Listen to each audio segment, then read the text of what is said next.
I'm Toppy and welcome to another discussion video. Today I want to talk about the brand new Call of Duty Black Ops 3 DLC number 2 called Eclipse. Today Treyarch did a live stream where they talked about what's going to be included in the brand new DLC. They talked about the multiplayer maps and the zombies maps that are going to be included. They didn't give away too many hints on the zombies, but they did tell us about the maps that we're going to get to play in the multiplayer and also what they're based around and the sort of storyline behind them.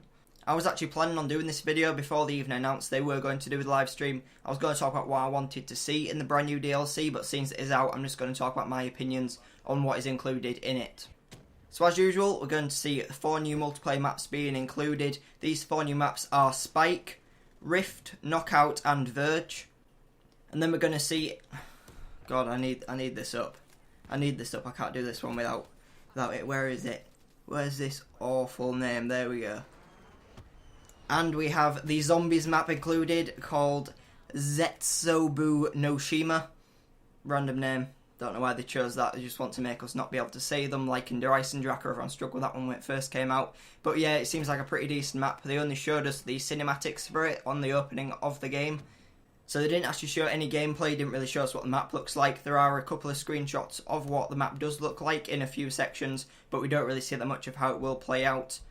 But from what they were saying in the live stream, it is going to be the most gruesome and the most detailed map that they have done in Black Ops 3. Because they want to go back to what it was like in World at War, where people saw all the gruesomeness, and that's what they wanted in Black Ops 3. We haven't really seen that in any of the current maps that are out at the moment. So what I'm expecting, it's going to be more of a psychological sort of thing. They're going to have a big story behind it, and there's going to be a lot of Easter eggs built into it.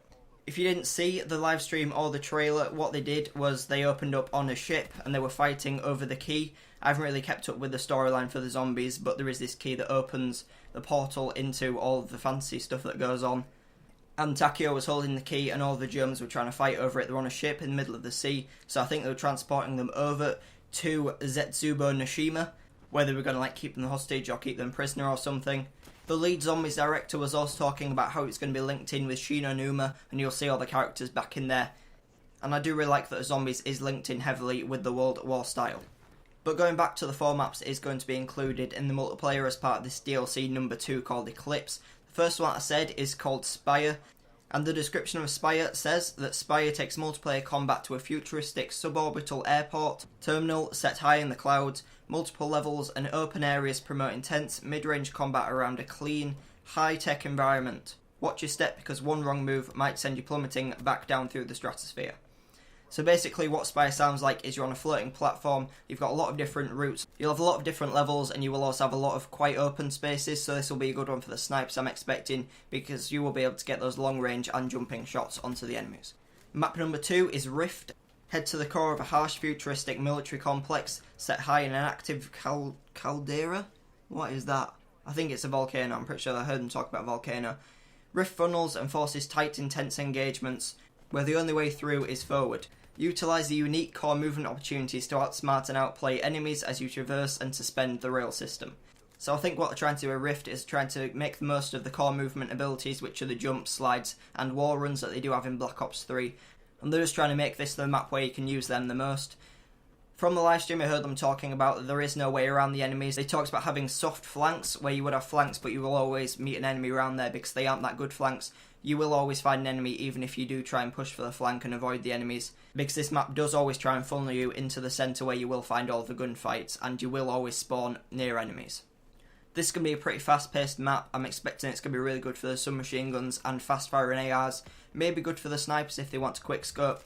The third map is Knockout, and the description for this is: housed in a traditional Shaolin temple with a retro twist, Knockout sets the stage for a bloody kung fu tournament. This mid-sized map showcased the sharp contrast between the mid-range engagements of the traditional exterior architecture and the tight close quarters of an eclectic 1970s styled interior. So from the livestream they were talking about how the interior of the map is based in the 1970s. It's all designed like it's 1970s. It's owned by some sort of Shaolin master and he's into all that sort of stuff. There is a disco and then outside you do have the fighting arena where it's going to open up a lot more. So this is probably going to be one of the most rounded maps because you aren't floating in the sky, you don't have all the high drops that you're going to fall off and die instantly, but you do have the mix of different ranges and different play styles that you will be able to get whilst playing on this map.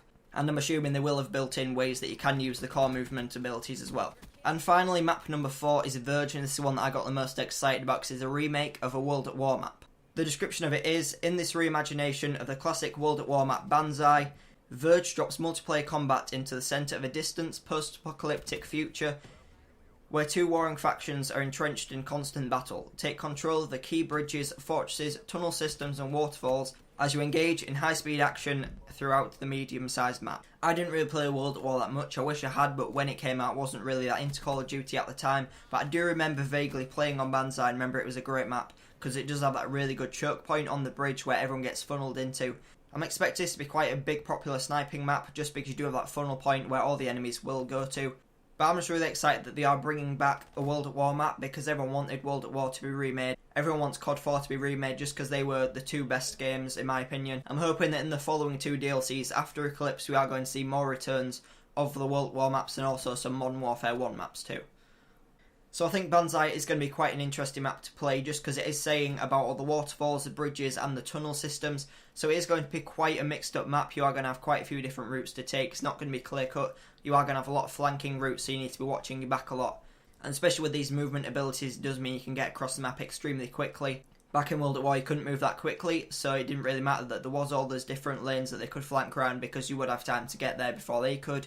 But with all these movement abilities, especially if someone has something like overdrive on where they can go really fast, then it is going to be a problem with enemies flanking behind your whole team.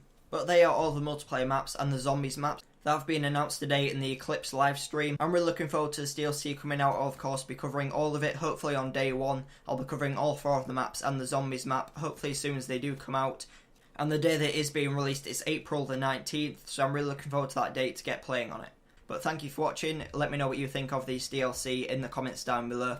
But thank you for watching and I'll see you in my next video.